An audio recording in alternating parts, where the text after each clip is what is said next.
I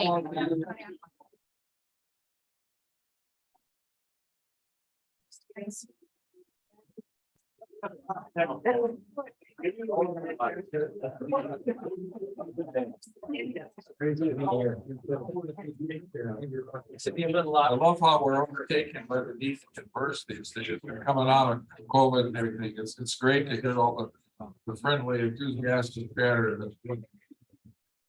One of the things that that's kind of grown on me that I learned early on in our liberating structures process is the need to kind of focus and center ourselves on the word and what we're here for. So I'm just going to open with a quick word of prayer. Gracious God, help us to listen deeply in whatever way we can, and it's natural for us. To your will, help our presence to be in this room through the Holy Spirit and to guide our thoughts and meditations. And we pray for continued support and your love and guidance as we move forward. Amen.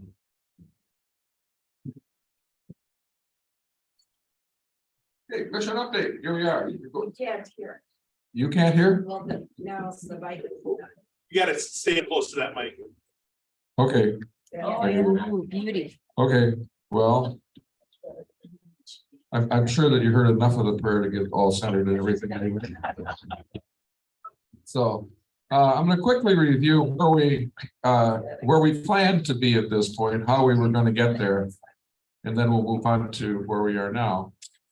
Back at our June meeting, we went over our plans to go forward, including we were trying to get a robust process for discerning our vision, what God calls us to be in the community. We also wanted, so we created a visioning team. We also wanted to explore options for staffing to achieve that vision. We adopted an interim budget, knowing that with all the uncertainties, we didn't know exactly how to plan financially for our future. We said we would modify that interim vision when our vision was clear. Next slide. So where are we with the visioning? Some of you have probably had a chance to converse with one of the visioning team members. Some of you are on the visioning team. But what we've done is back in late October, we launched the visioning team.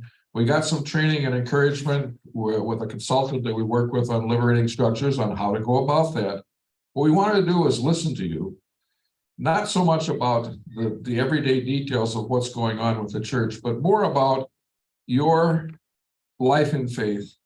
How you got where you are with it, what Prince of Peace means to you in your life of faith.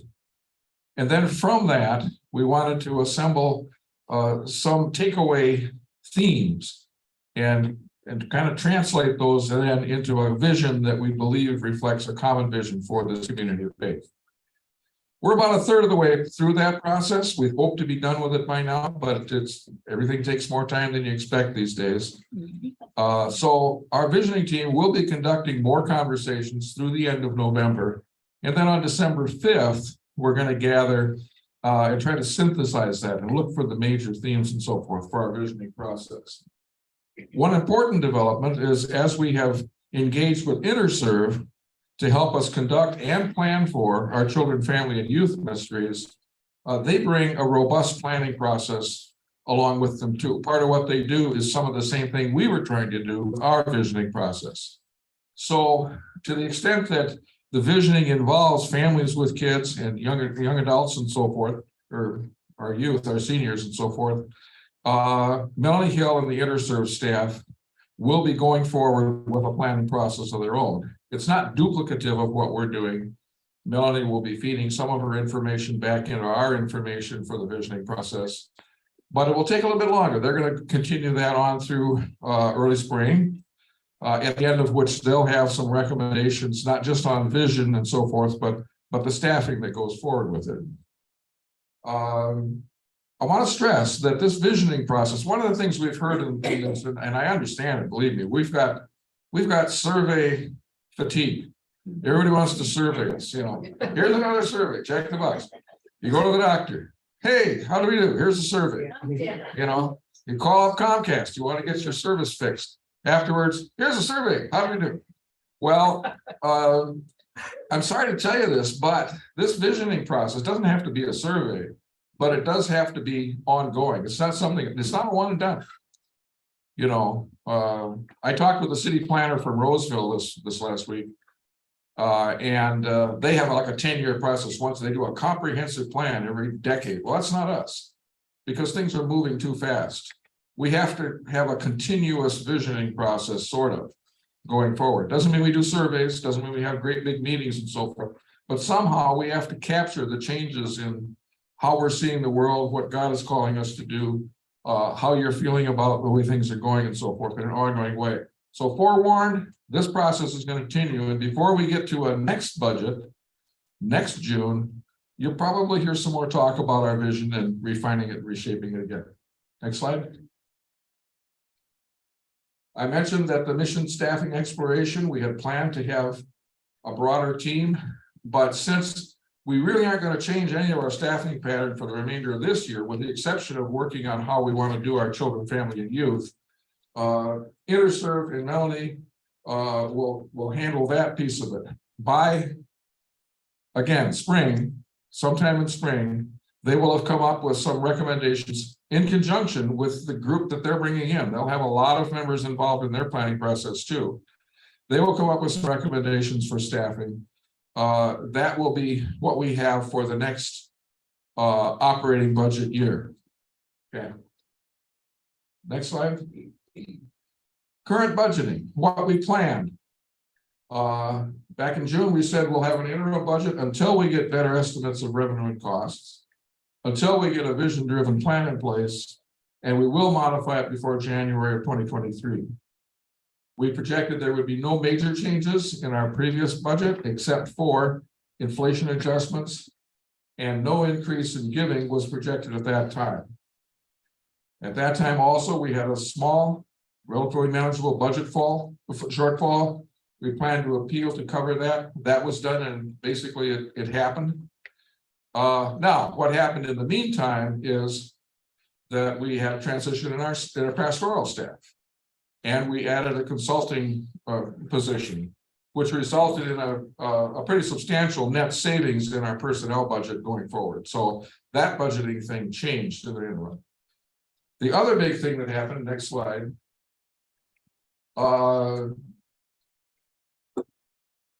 And I'll get down to it here, but okay, let me just talk about the process here for modifying the budget.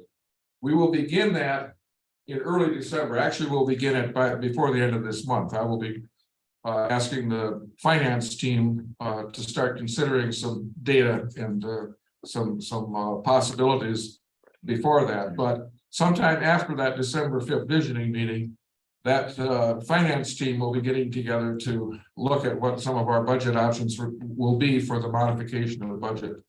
That modification will go to you at your semi-annual meeting in January. Basically, we're basing it on the current staffing. We're down to one rostered pastor. We're going to be there. We're not planning on adding, refilling the position that Betsy left. We'll have some adjustments to compensation based on the fact that workload and compensation based on comparable staffing and other congregations needs to be reviewed. The personnel committee will be looking at that. We'll plan for 1 month of overlap between InterServe and implementation of a new staffing plan. We don't know what that amount will be, but in our budget we'll have some number in there so that if we, for example, hire another half-time position comparable to Melanie's, or a couple of part-time positions comparable to Melanie's, that we will have enough money to fund that position for a start in June as opposed to in July, which would be in our next budget year, so that A, we get a good start on the next program year, and B, we have overlap between InterServe and that new person, so we get some good continuity. Here's the elephant in the room. We expect no increase in revenue from use of facilities.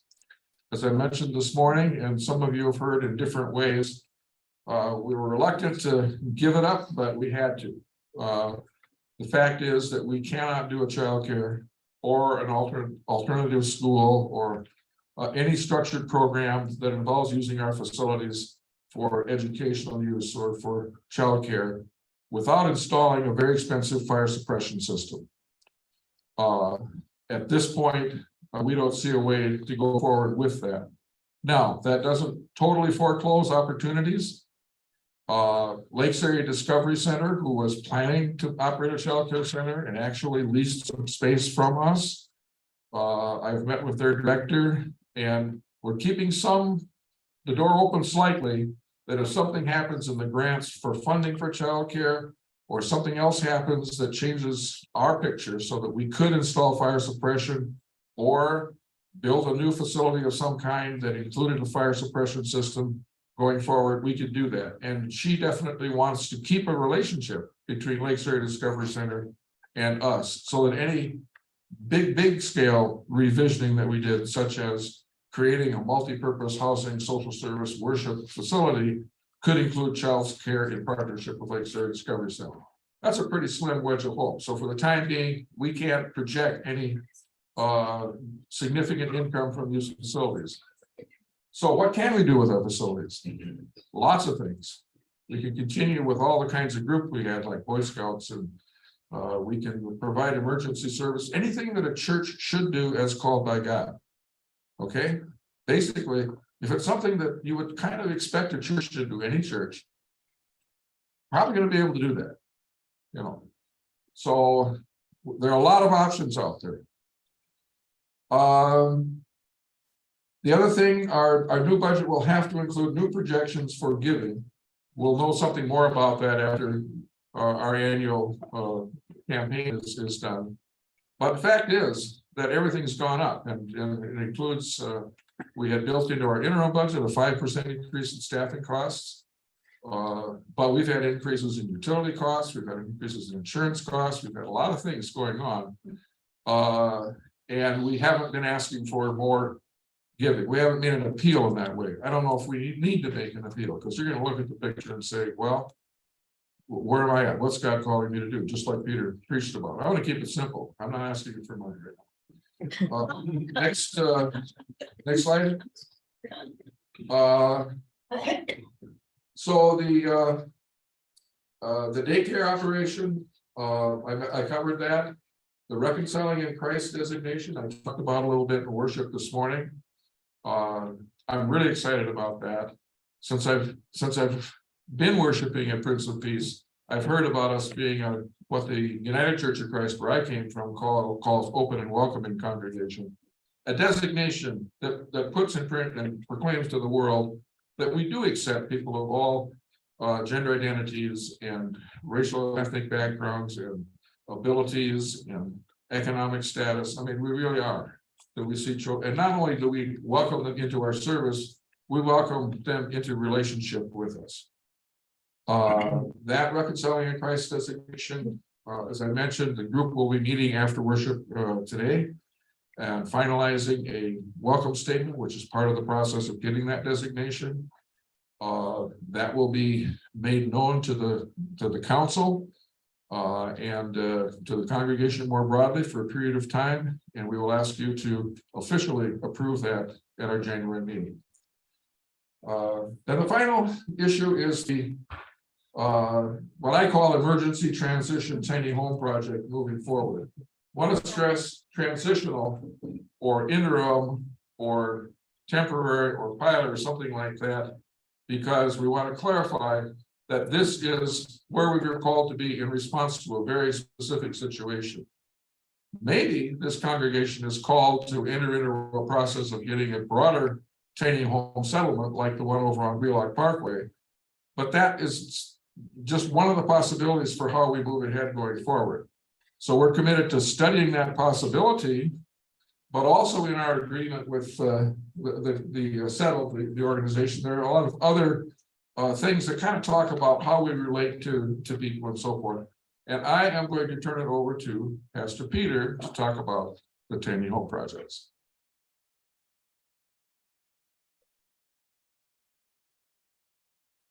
Just go ahead. Is that on the slides? Yeah, all right. Why don't I do that? Oh,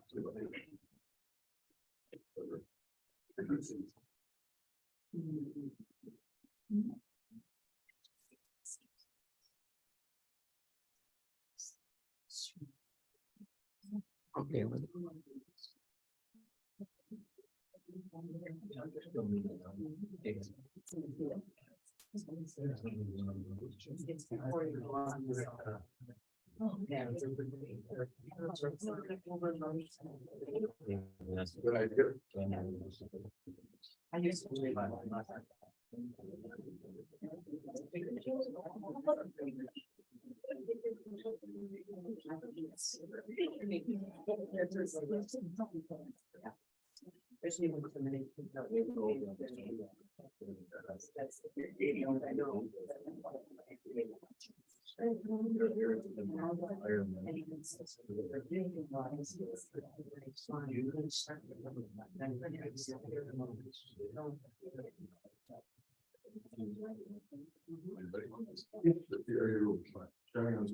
No, we're on Zoom, but I'm not displaying it. Okay. You guys can look at me, not Oh. whoever else is tuned in on Zoom. Eventually, imagine a television probably here or off to the side that will have our Zoom participants kind of displayed. And so the council designated some funding recently that we could get just a little bit more equipment to help us with some of this connectivity stuff. So we're still sort of piecing it together, but we're getting there. So, well, I don't know how far back to go, but know that this process around we refer to this tiny home project is really just about responding to a need that presented itself as almost every day. Something happens here at the church. Someone comes, makes a phone call, walks in the door, asks for some help. And you, as a church, respond. One of the ways you respond is you give me some resources so that I can offer comfort and assistance. Take some of my time to sit and visit with people and offer some counsel. You keep us connected in partnership with many community agencies, Keystone being central to our ability to respond to our neighbors in need. And this summer, we were one of those connections through the Roseville Police Department led us to offer up our campus to Valerie Roy so she could park her school bus here at her home. And as we got to know Valerie and we got to learn more about her story, we discovered that she was connected already to a really impressive organization called Settled, which is developing a way to provide a home for people coming out of chronic homelessness. And Valerie very much wants to be a part of that kind of a solution for her own story, in the midst of her own story. And unfortunately, the one pilot project that they've gotten launched and is now housing 6 individuals and families over on Wheelock Parkway. Valerie calls herself number 7. She was 7th on the list, right? And so there wasn't a spot for her there. But she expects to be part of the next community once that site is developed. In the meantime, she has a strong relationship with that organization. And through that relationship, we formed a relationship with the founders at Settled and have been presented an opportunity to use a couple of tiny homes that are already built and waiting for the next settlement to provide some emergency and temporary shelter for Valerie, if we could find a spot on this sizable campus of ours. It seemed like a pretty easy question to respond to. We brought it to you all, and I am pleased to say not a single person came up to me and said, I don't think this is a good idea, Pastor Peter. I did have some great questions asked and some cautionary words, but nothing but encouragement. And so that gave the council great confidence to move forward with this partnership that we are establishing with Settled. They're helping us take care of Valerie in the meantime, but using their model to kind of shepherd and frame what we're doing. And to use how they are organized and their thinking around community first housing. Valerie doesn't just need shelter. She needs a community of support around her for her to be able to thrive. And she was in worship at our early service. Hopefully some of you are starting to get to know her. She is delightful and very grateful for all the assistance that we're continuing to provide. As this project unfolds, this is what we're discovering. And hopefully, some of you, I suspect, have read the updates that were shared in the email that went out on Friday that are on our website now. But I just want to kind of walk you through how this process is unfolding. Because we're working with Settled, they are, again, using their process. And so there's an application process that Valerie has to go through, a kind of a vetting process to say, is Valerie the kind of person who will be successful in this model? And I'm pleased to report that the organization has done that work, and they're recommending Valerie to us as the kind of person who will benefit from this particular model. This is not a model that serves everybody who is experiencing chronic homelessness. But there are a lot of things that work in Valerie's favor relative to this, and so that's exciting. The other thing that's a part of this model is that they don't just take care of folks coming out of chronic homelessness and create community amongst them. They surround them with the community. We're a part of that, but so is a resource intentional neighbor, a resource family, in our case, that's going to come alongside and live in community with Valerie.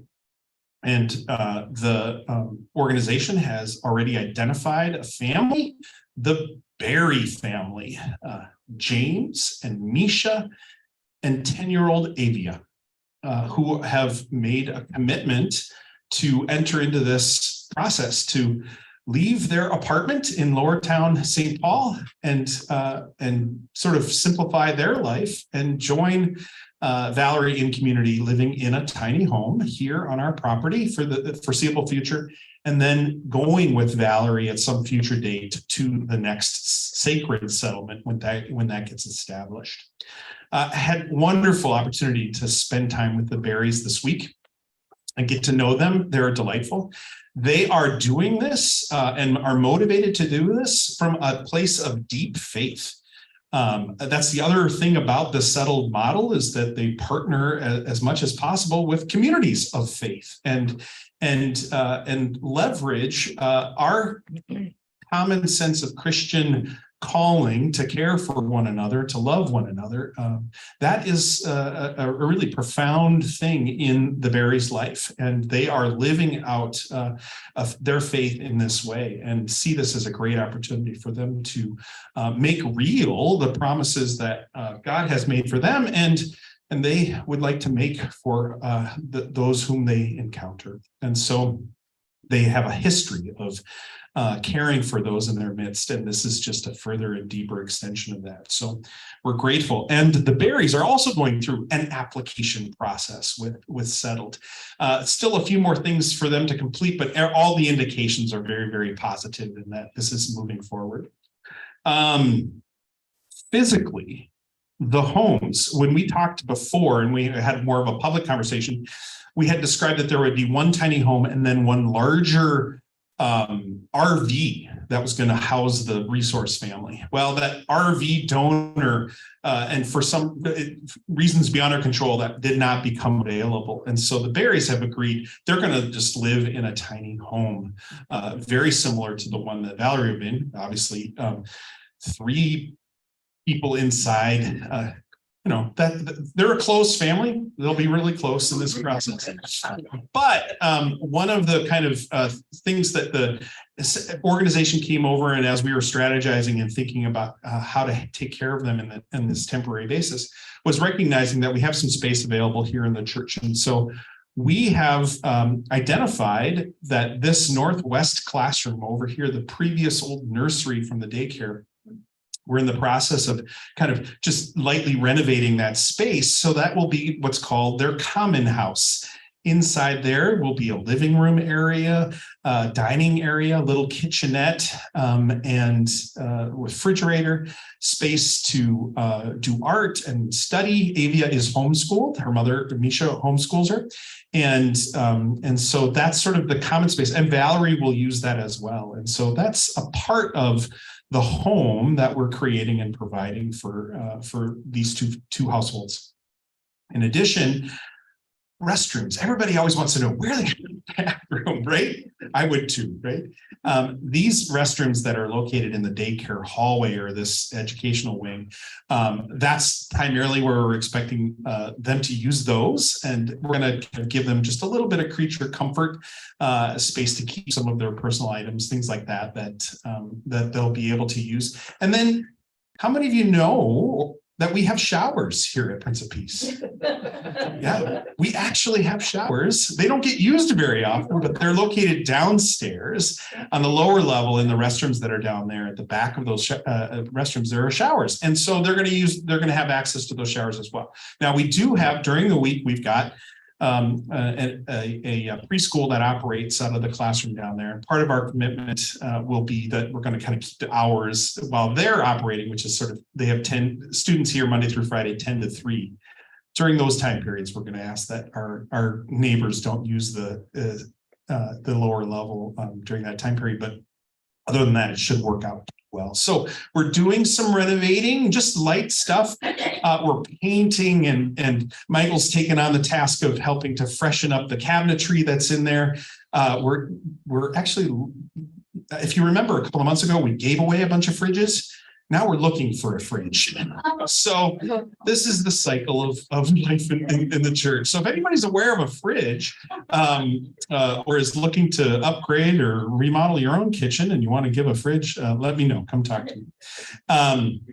And then the person that is affiliated with Settle that helps outfit and is a designer, is helping to kind of pick out furnishings and do some things to really make it feel home and to connect the tiny homes with the space indoors, the common house on the inside. And so that is underway. We had one of the challenges for siting the tiny homes on our property was to make power available. The homes connect to power, and they have lights, and they have electric heat. That's how they'll be warmed in the winter. The homes are built like homes. I mean, they're built for Minnesota winters. 2x6 construction, insulated, solid roofs. Good windows, that kind of stuff. I'll get your question in a second, Trish. And so that power. We didn't have quite enough power over on the piece of property that we wanted to locate. Maybe your question is, where are the homes going to sit? And that's going to be just beyond the garage. So if you look out to the front of the church here, you see we've got that garage where we keep our lawnmowers and garden tools and things like that. Just beyond that, in the grassy area of the south property, between the kind of old pavement patch that's straight out in front of us and the tree line, there's a grassy area there, and those two trailers are going to be sited there, and they're going to be situated so they're kind of their windows don't just look into each other's places, that kind of thing. So they've given some thought to that. Contractor's been here that helped develop the property over on Wheelock Parkway, and have confidence in being able to get the trailers leveled and anchored securely for the season ahead and that kind of stuff. We had to get more power out to the garage, which was always on our drawing board back when the vision of doing more over on the south property with perhaps having outdoor worship over there.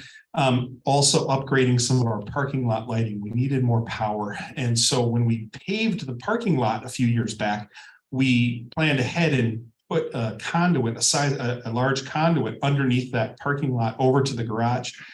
Well, this week we got an electrician to come and run power over there. It was exciting. And part of the reason we hadn't done that already was because getting the power actually out of the building was the bigger challenge. We had to run more power up from our main panels down on the lower level up to the second floor and then get it outside the building. So if you wander over into this hallway and look up, you'll see there's a shiny silver pipe running from the closet that's just on the other side of this wall across through the classroom out and out to the outside of the building, where it connects to the conduit that runs over to the garage. We have a new 100 amp panel in the garage, and we have these two RV style hookups that are over on the back side of the garage, where those two tiny homes will be able to connect in with a cable, and then we also have access to other power off of those panels as well if we need to do it for anything we have going on over there. That contractor, the electrical contractor, was somebody that settled, that had worked for Settled and actually does a lot of volunteer stuff for them. He squeezed us into his very busy schedule. He's also eager or willing, as said, that he'd love to continue working for us, which is great news for us down the future, because electrical work is challenging to get completed and that kind of stuff. Although he is booked up till February, but we're gonna hopefully proceed with him and get some other things done as well. We met or also earlier this week or last week with the folks at Settled, because there's a fair amount of some legal stuff where, we want to do this. Part of working with Settled is to kind of keep their organization and take advantage of their organization. So we're developing and are reviewing a memorandum of understanding. What will we provide? What will Settled provide? What are our expectations of one another? What are our expectations of the new neighbors that will be living in and amongst us in the days ahead? And so very comprehensive memorandum of understanding, which is going to be very, very helpful. We will share that publicly so you can all take a look at that once we have that finalized. And we'll also have a lease arrangement with our new neighbors. They're going to be renting from us. Now, the part of the way this works is those two tiny homes that have been built by the way, those two homes each built by a different congregation here in the metro. And I just learned this week that one of the homes, the home that Valerie will be living in, was built by Lord of Life Lutheran Church in Maple Grove. And the home that the Berry family will live in was built by Trinity Lutheran out in Stillwater. We're really excited about planning an event in the near future when we kind of have a housewarming and blessing, and inviting members of those congregations to come and see how their commitment to this endeavor is being lived out and being fulfilled. And won't it be a great, joyous celebration to bring those three congregations together as we care for our neighbors. Once those homes are ready to move here, we're going to actually be gifted them as a congregation. They're going to be given to Prince of Peace. So we will own them and we will be responsible for them, which just means they'll come under the umbrella of our insurance. And our insurer is on board with this plan. It's treated like property of the church, an outbuilding. We owned a camper or an RV, that kind of a thing. So not actually anticipating any significant change to our insurance premiums as a result. That's what we're still finalizing the details on with the insurer. But the tenants will pay a lease payment to us on a monthly basis. It'll be modest. We haven't set that amount yet, but we're expecting something in the neighborhood of $200 to $300. That just means that they're committed to this relationship and will take care of things. So, and as are we. And they will also have to maintain renter's insurance, which will cover their contents, because our insurance won't cover their stuff. Should something happen in the event of a fire or the event of theft or something like that, they can carry insurance. And so they're required to do that as part of the agreement. So time-wise, we're hopeful that we're gonna have everything done and have them living here by December 15th, before Christmas, before the holiday. I don't know about the timing of when we're going to actually have the blessing and celebration or whatever, but we'll keep you up to date on that. Does that cover everything you were hoping I was going to say about this? Questions and questions for me or for Michael? Yeah, Trish, you were patient. Thank you. I have like 12 things in my brain, but are the houses made of concrete?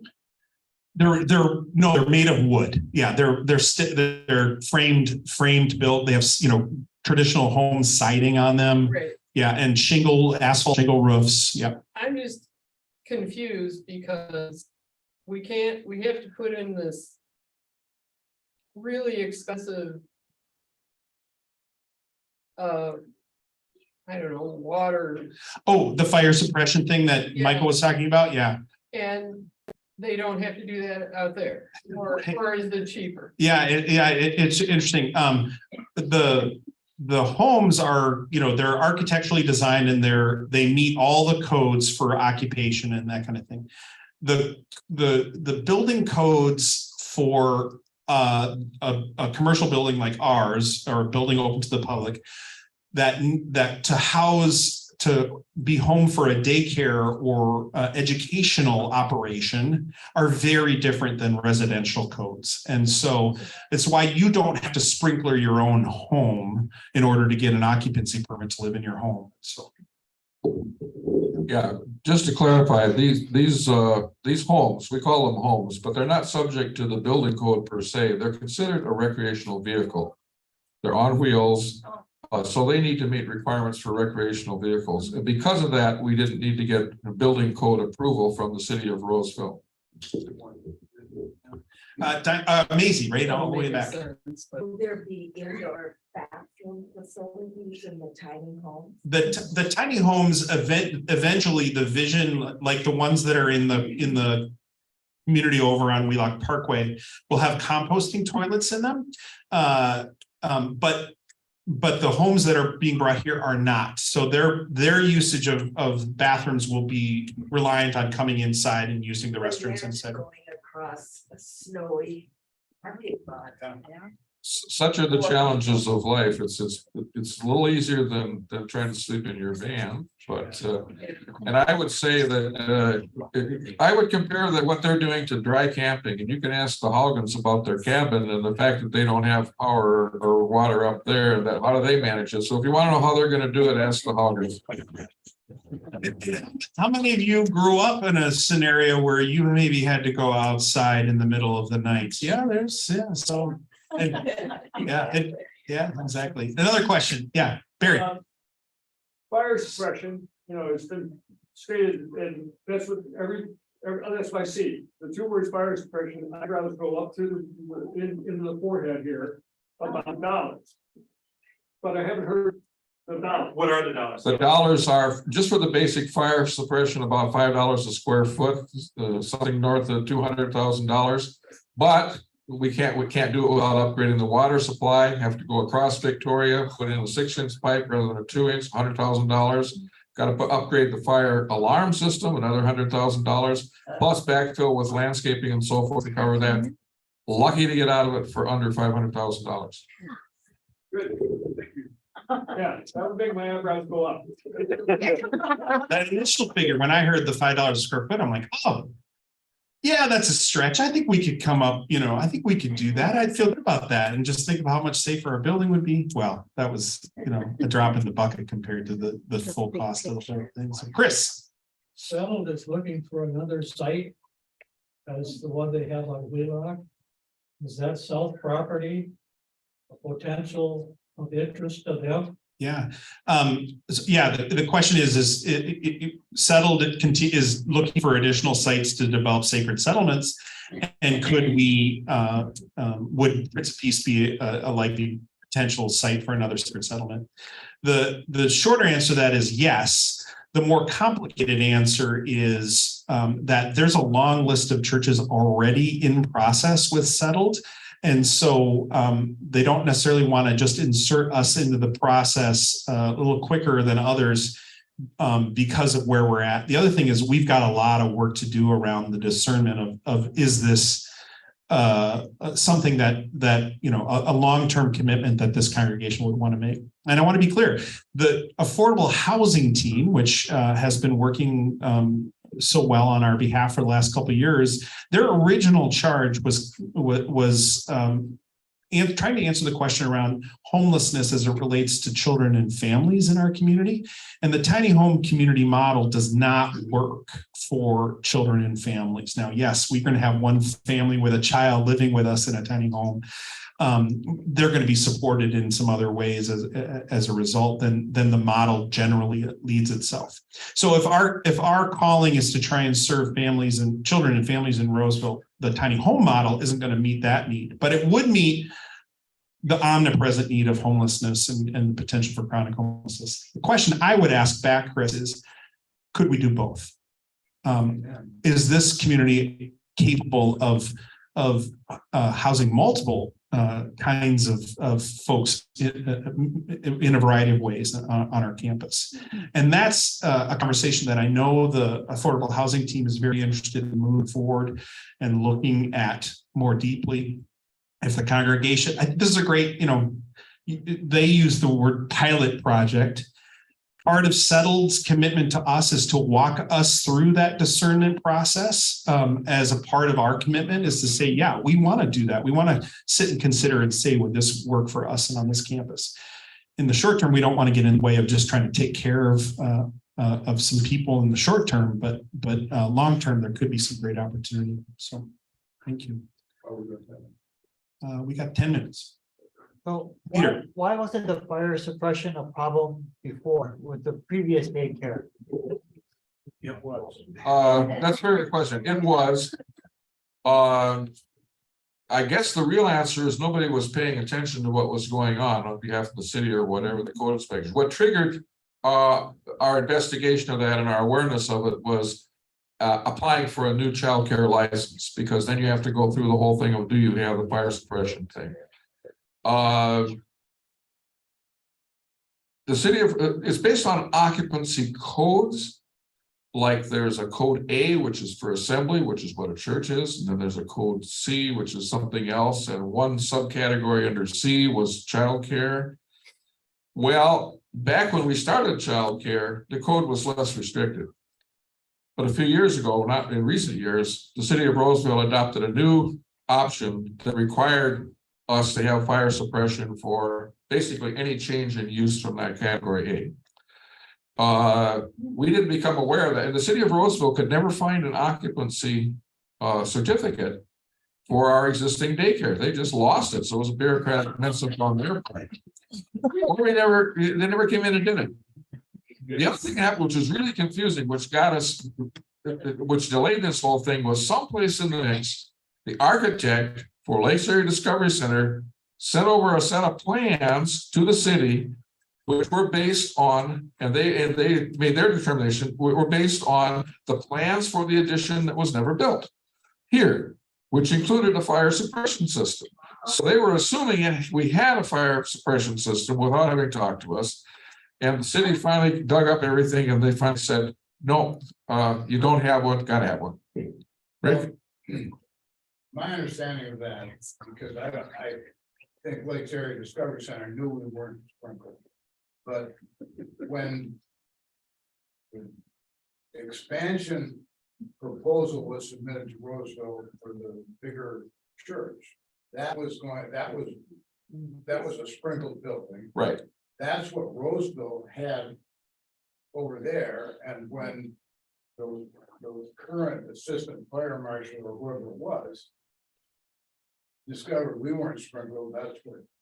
No, I could be wrong. Yeah, That's basically it. There's a question in my mind of whether Roseville had that set of plans or not, because they can't find them now either. because what Lake Area Discovery Center sent over was not sprinkled.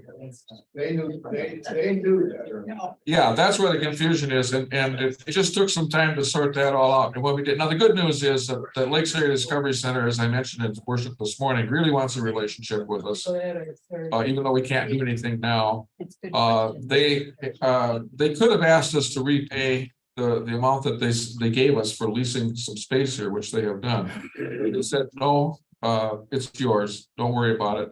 It came from a stimulus grant. We don't want it back.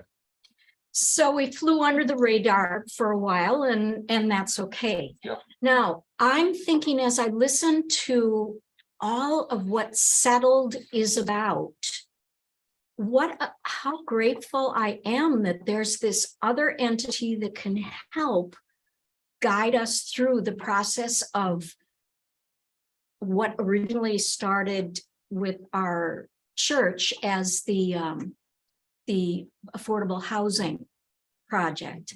So I think this is very exciting. The thing that I find so exciting about Settled is it is truly faith-based. Yeah. When you talk to their founders, they talk about how living in relationship, in community with people of all economic backgrounds is not just something to help the homeless. It's the way Christian community is supposed to be. And that builds my faith. Roger? How will we be addressing the security of the church? Will the church be open 24 hours a day for the people who are living over there to come in and out? Or will there be policing of that? Yeah, no, the church building security is definitely, central to figuring out the kind of operating procedures and policies. And what we're expecting is that the Berry family and Valerie both will have a key to the church, like many people have, including in this room. And we've just had some modification made to our alarm system to make it easier for them to come and go, but the building will continue to be secured by the alarm system after hours. The space, the room that they'll be in will be locked as well. So not everybody just has access to that particular room in the corner. And they won't have access. They won't have a master key to the building. They'll just be able to get inside the building and access the spaces that we're expecting them to use. But, there is also, a bit of faith, right? To open our doors and to share our space with others. We do that already. I mean, we're not here monitoring the Girl Scouts when they're having their meeting on Tuesday night, and we're not here overseeing the Boy Scouts or the homeschool band or the cheerleaders. There are lots of users of this building and facility throughout the week. Do problems happen? Sure. Yeah, stuff happens. Things do go missing from time to time and stuff like that. So it's part of it. Yeah. Actually, I view it as a security enhancement. These are people who have been vetted, have done background checks, who have our interest. They're going to be around. Valerie has already been monitoring our property. She goes around and picks up junk that other people leave. Nobody's going to sit there and have a drinking party in the parking lot without these people calling. So I hear the concern that so that's a big part of it too. I think and if somehow something happened, I mean. That's where we have insurance. That's where you have insurance, and that's where you have God. I mean, it's a faith thing too. They're eager and willing people who want to be a part of this community and see it taken care of, and so I'm grateful for that. So we probably have time for one more question, unless, yeah, Susan. Does the Settled community lack? What church is that again? It's called Mosaic Christian Community. It's the denomination they're affiliated with is Church of the Nazarene, which is yeah. Do they have kids in theirs? No, the 6 homes that are over there. Yeah, they have 4 homes that are occupied by single people and 2 homes that have a couple in them. Okay. And of those 6 homes, 2 of the homes are intentional neighbors, like the Berry family will hear, 1 couple and 1 single at the Mosaic, and there's 1 couple and 3 singles that are previously homeless. Yeah, Chris. Is the tiny home thing that John Ploweder has up in Forest Lake, is that related to? Yeah, that's John and Faith in Forest Lake had partnered with Settled to be a potential site of a sacred settlement. Their project is on hold. They had hoped to do something a little bit more specific around veterans. And veterans, people experiencing chronic homelessness that have a veteran background. What they did instead was Faith contributed one of the homes that is now located at the Wheelock Parkway Sacred Settlement, and it does house a veteran, which is wonderful. They are able to fulfill their mission. I think they're still in discernment about whether or not that's going to continue to be a viable project up there in Forest Lake. Their community, as we all have been challenged through COVID to kind of continue these heavier, deeper discernment challenges, and so I know he's eager to continue moving them down that path. But John actually sits on the steering committee or board for Settled, and is deeply encouraging of the relationship, and is so pleased to see things developing for us. And he had nothing to do with it other than he kind of softened some of the initial, like, what, who are we talking to? But where is this going? And all of a sudden here they are. Yeah. So Dan, last question. Yes, well, comment. There's close to 8 to 10 high school vocational education programs in carpentry. And they need projects to build. They have had in the past, where's Chris? Habitat for Humanity. These small projects, they could pop them out. What the folks at Settled have discovered is they have no shortage of faith communities that are willing to step up and build these homes. You take it on as a project. You build, literally, we would build a home like out here in our parking lot. It kind of ties for our message a little bit today. We want our faith to be active. We want to do justice. We want to, feel the love and the kindness that we give away. And so when we can roll up our sleeves and get practical and create something, it does feel good to live out our faith in that way. So churches have been responding in kind. Fewer churches, it's a smaller list, but they have a list of people who are developing those new communities. I wish I could share. Yes, we gotta go preach. I'll stick around for those of you that are in for those of you that were in first service and want to